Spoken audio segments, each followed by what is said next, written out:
Last week on Restaurant Revolution, Patrick Hinks, founder and owner of Woodchips BBQ of Lapeer, Michigan, took us through the beginning of the COVID-19 lockdowns. He shared what it was like to have to shut down his businesses and lay off his team without warning or instruction. This week, we pick up where we left off and continue to dig into what it's like to go into the negative in your bank account and what it was like on a personal level. If you missed last week's episode, I suggest going back and diving in. And now, back to Patrick. Pat, before we get into the financial ruin that you last told me about, I want to know what was the biggest struggle that you had during the first lockdown. I think for both me and the team, it was probably the mental health strain. We were in completely uncharted territory. Benchmarks continued to be moved. Every week was a little bit different, and we saw families kind of being, if not torn apart, but what people were used to was no longer there. And there started to be confrontations and confusion and disagreements, especially as the politicization of the situation set in. I know me personally, I had stretches there where it was almost every other day that I was breaking down in tears as I'm watching my business crumble and fall apart, watch my employees, my work family fall apart, but then watching as society's struggling, and it seems like people are just turning on each other, even though the mantra of we're all in this together is supposed to be there. I know that I started drinking more than I was used to. It wasn't an everyday thing, but it was often enough where I'm like, what's going on here? Do I really need to be doing this? I know our team suffered as well. I know a lot of them were turning to different substances. Alcohol use across the board, I think, was up. Last year, opioid substance abuse was already an issue here in the U.S., and that's growing when we look at maybe some of the stresses caused by the pandemic, at least when you look at some data being compiled here, as well as a new survey from the CDC. Just want to highlight what that came out and said back in June. About 13% of respondents said they had started or increased substance abuse to deal with stress or emotions tied to the pandemic. And that's something that is dangerous when you think about where these opioid-related deaths already were back in 2019. We're likely to see alarming numbers this year in those increases. Most of it brought on, stress and financial, emotional stress from the pandemic. We think differently, we act differently. It's essentially changed our personalities. People are turning to alcohol and drugs more and more. So we've seen an increase in alcohol detox and opiate detox. It's really scary. We had some very severe mental health issues. We had a new employee actually attempt suicide, had to be checked into a mental health hospital. She was never able to return to the team. So that was heartbreaking. And then we even lost a former employee. I think it was back towards the end of April. She succumbed to some symptoms from alcoholism.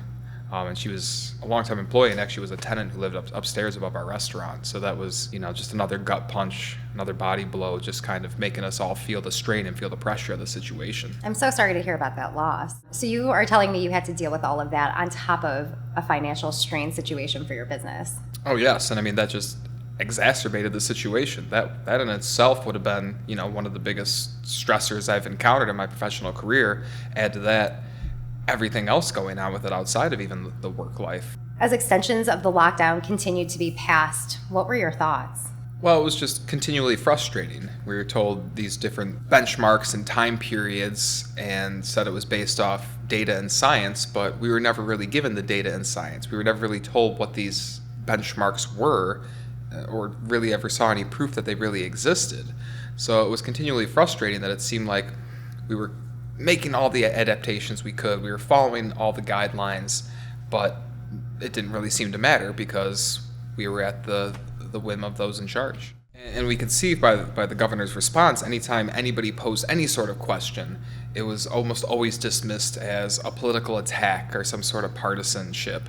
And it's, again, I'm not Republican or Democrat, and there were questions being asked that needed to have answers. And it just seems so disingenuous and so frustrating to continually brush aside these questions that really, amounts to life and death for a lot of people, and for it to just be pushed aside as a partisan attack when, this is real life. So the first lockdown, it lasted 85 days. And when it was lifted, were you excited to get back to normal, or what was your thought process for that? Well, yes. I mean, we still had some restrictions in place, but we were very excited to get guests dining in with us again. That's where my passion for this business comes from, is building connective experiences with our guests that come through our doors and hand over their heart and money to us. I take that responsibility very serious to give them a great experience.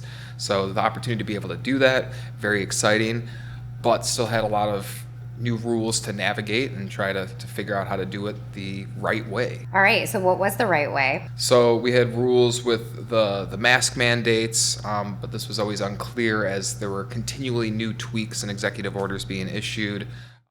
Right now in the United States, people should not be walking around with masks. I have been crystal clear for a long time Yes. in what I've been saying. I don't think there's any ambiguity of what I've been saying.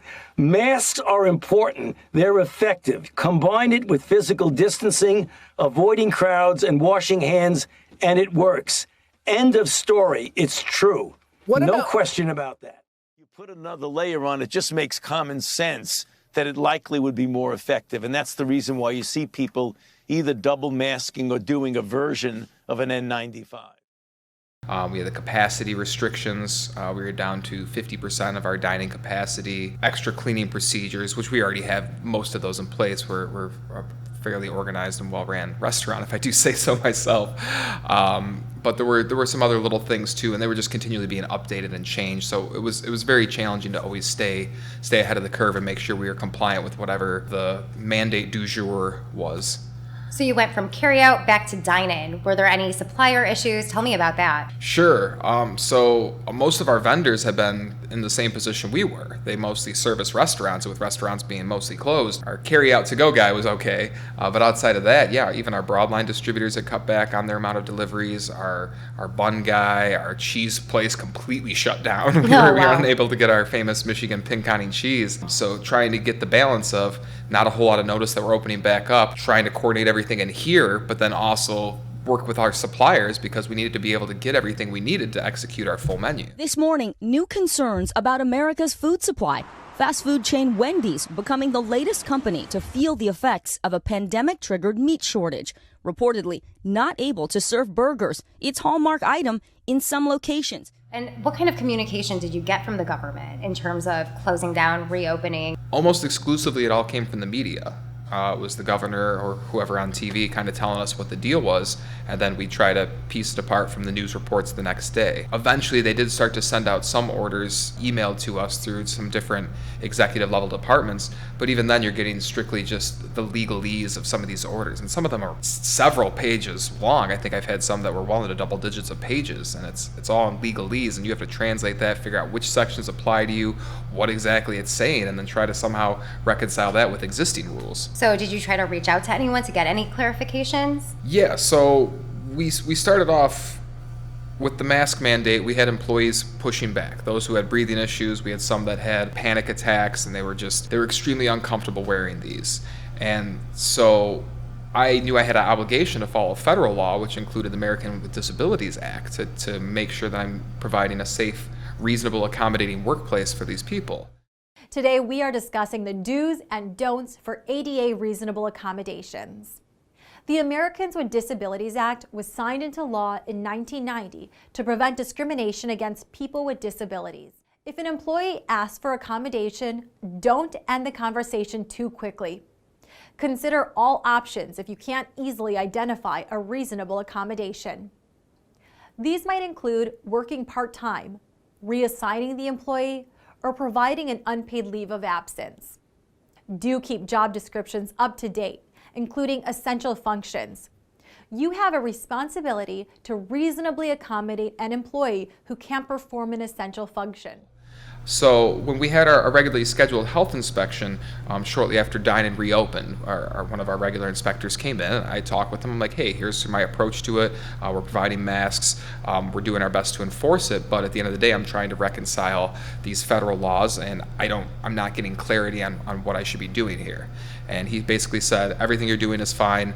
We don't have a problem with anything going on here. Your tables are spaced out. Your restaurant's clean and organized. Basically gave us a thumbs up, and like every time with our health inspection, we passed with flying colors.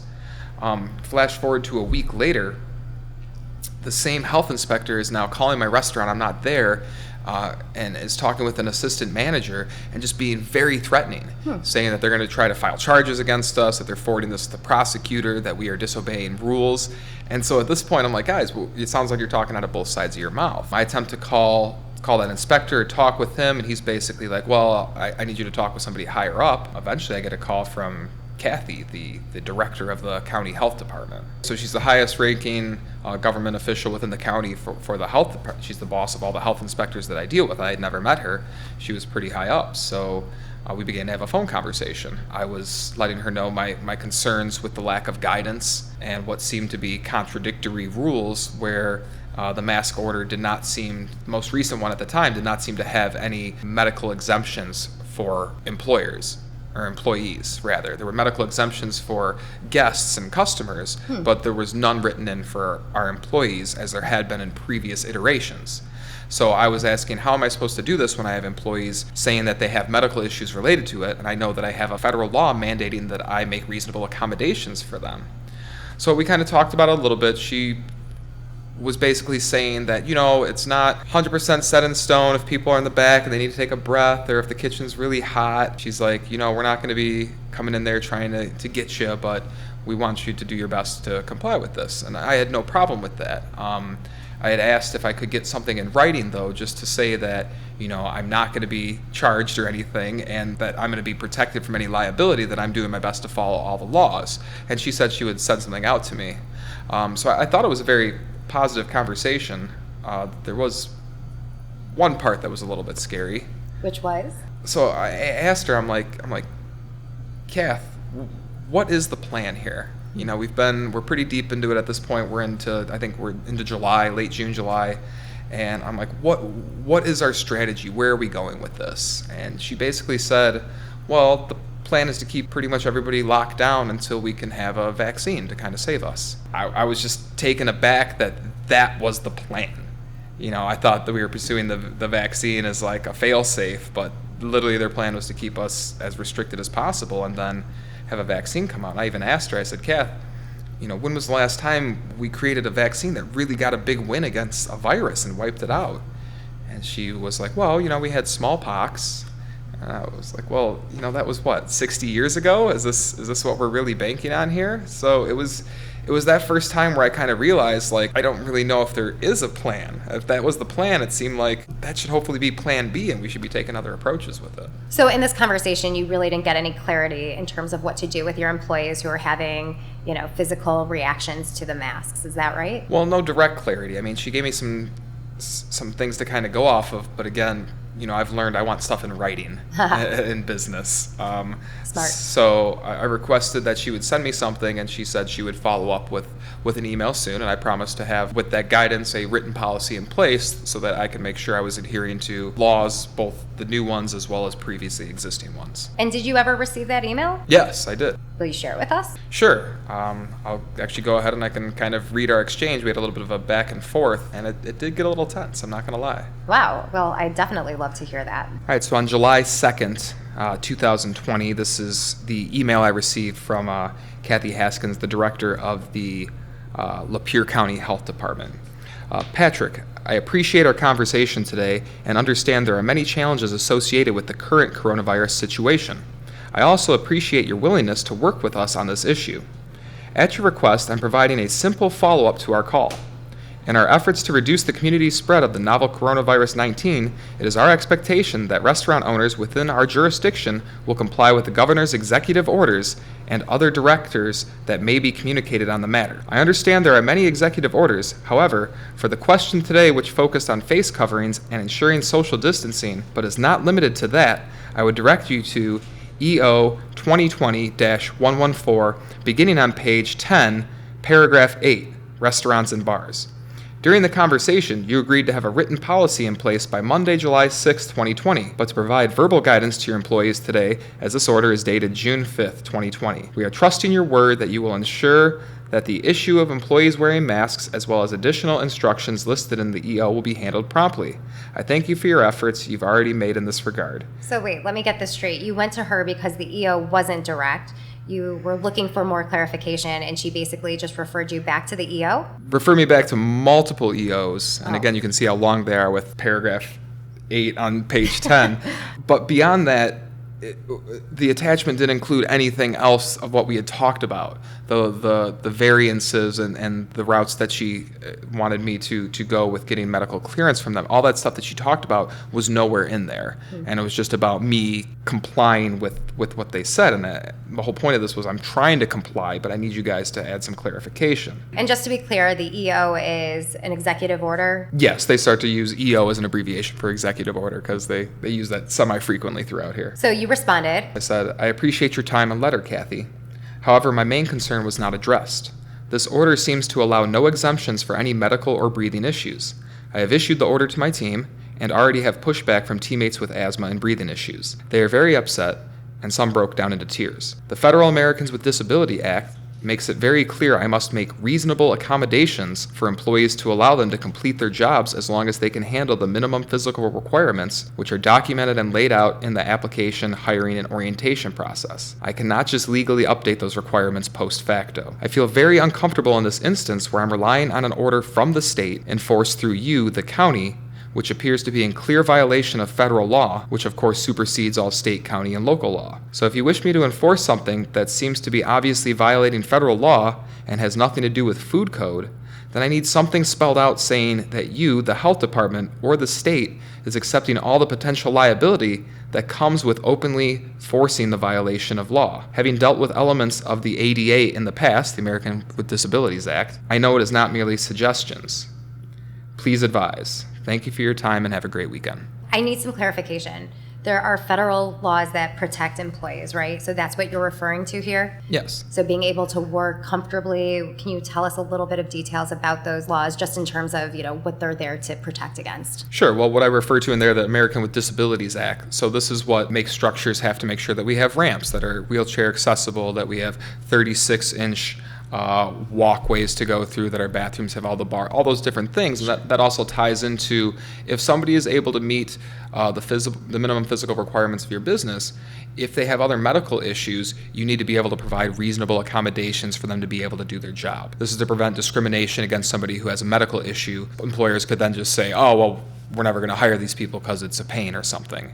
Sure. That's why the ADA came into the first place, to offer protections to those who need it and prevent medical discrimination. And so what you were looking for was basically, as a business owner, just making sure that you wouldn't be held liable for these orders that were being enforced. Is that what you were looking for from this? Yes, violating ADA law can not only result in penalties coming from the government, but can open you up to civil penalties if somebody wanted to file a lawsuit against me.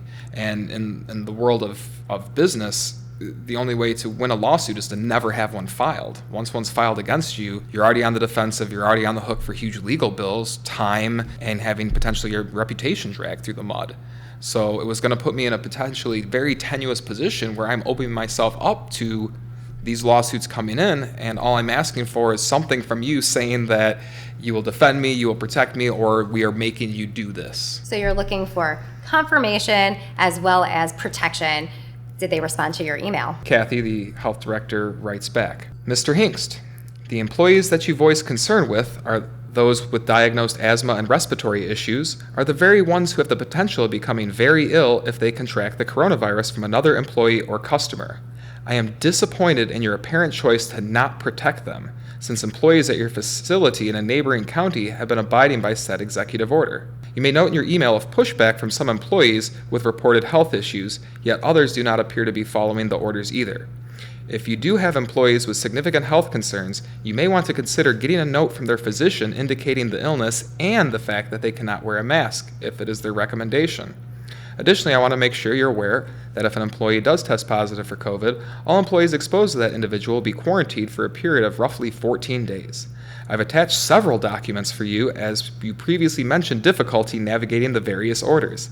One is Executive Order 2020-145, which replaces Executive Order 2020-114, but provides the same restaurant information under paragraph 8.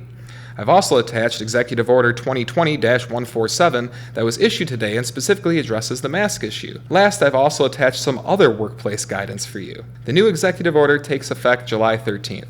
Due to your previous response, we will be contacting MyOSHA as well as forwarding information to the prosecuting attorney if needed for them to make a determination on further action. Wait, so am I hearing a threat in this email? You're just looking for some guidance and some protection, and Am I reading that right or hearing you right? Like, that sounds like you were being threatened? Yes, at this point, she's saying that she's going to report me to my OSHA, who has the ability to come in and leverage huge fines. A news release from the Michigan Occupational Safety and Health Administration cited 19 businesses across Michigan having to pony up $57,000 in fines. As additionally, my OSHA issued their own directive. So on top of, you heard all the different paperwork she was sending me, my OSHA, another executive department, also had additional mandates that we had to follow and lots of paperwork to fill out. So you can just see, this bureaucratic nightmare that's here, and I'm asking for clarity, and her clarity is to send me 8 or 9 more legalese docs that don't really clarify anything. So I'm assuming you responded to that one? At this point now, I was trying to approach this as a partnership. I wanted to get answers. I'm trying to not let any of my frustration come through, but that response was like, whoa, okay, I'm not being treated as a partner here. I'm just being told to shut up and follow the rules. And even then, as I'm trying to have a conversation, it ends with, we're turning you over to other authorities. So I respond with, Kathy, as I stated in the second line of my email after our conversation on the phone, I issued the order that we would be enforcing the masks, but was requesting clarity on how to proceed with what appeared to be valid exceptions not addressed. That you would talk down to me and threaten me in the way you did while I provided valid real-world questions is unnecessary and unproductive. I've always approached my relationship with the health department as a partnership. This is seen both with my solid relationships with all inspectors, as well as our track record of great inspection scores. Taking care of my team is always my most important job, and I have worked hard over my career to always do so. To imply otherwise is simply offensive and uncalled for. The guidance on the physician's note is what I was looking for. Nowhere in any of the EOs, nor anywhere else in the information you sent me, nor in the letter you sent, nor in our conversations was that brought up. And this was my main concern. Just because we have these new rules to follow doesn't mean I do not still have the legal obligation to honor the rules of the ADA, OSHA, or HIPAA. Why you would have knowledge about my other businesses outside of your jurisdiction, or why you would hold any relevance in this discussion is unknown to me. But since you brought it up, we actually experienced one of my teammates in Oxford with asthma literally passing out right after a shift. I had to spend time this weekend talking with her dad, as he threatened me with exactly what I told you was my fear. This is on top of 2 health-related issues with teammates here in Lapeer. These are not hypotheticals. This is my team, my life, my business, and my family's livelihood. I have both empathy and compassion for the role you have to play. I know it cannot be easy. I'm sure you have much to deal with well beyond my purview. But as I try to be straightforward, open, and a willing partner with you, please offer me the same courtesy. Well, first, I'm very sorry to hear about your employees. I hope they're doing well and feeling okay. I have to know, what did she respond to with that email? There was no response. I'm sorry, there was no response to that email? No. So communication ended?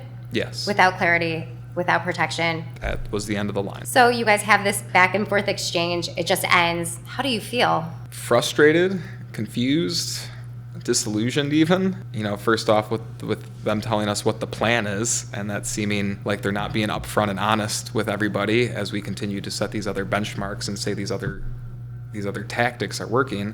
Who else was I supposed to turn to at this point? I just talked to the highest ranking health official in the county. The state won't respond to anything. The emails you get from them are from do not reply email addresses, and all their state offices have been closed down at this point. All their workers furloughed. At this point, we're just gonna move forward as best we can and see what comes our way. So you've done the best to accommodate your staff.